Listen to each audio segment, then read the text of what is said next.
ಭಾಷೆ ಅರ್ಥವಾಗದ ಈ ಗದ್ದಲ ಪ್ರಪಂಚದಲ್ಲಿ ಅವನು ಹುಟ್ಟಿ 30 ವರ್ಷವಾಗಿತ್ತು. ಇತಿಹಾಸದ ಪುಟಗಳಲ್ಲಿ ಹೊಸ ಅಧ್ಯಾಯಕ್ಕೆ ಸಾಕ್ಷಿಯಾಗಿದ್ದ.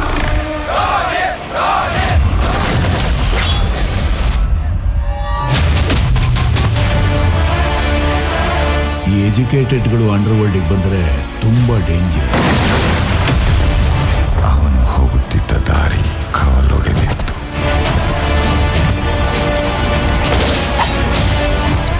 ಇದು ಸತ್ಯ ಚರಿತ್ರೆ.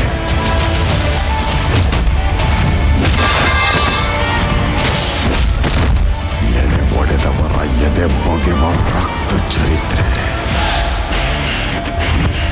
ನಾನು ನಾನಾಗಕ್ಕೆ ಬಂದಿದ್ದೀನಿ, ಡಾನ್ ಆಗಕ್ಕೆ ಬಂದಿಲ್ಲ. ಇಲ್ಲಿ ನಿನಗೆ ಯೂ ಟರ್ನ್ ಇಲ್ಲ. ಗಾಳಿ, ವಿಷದ ಗಾಳಿ.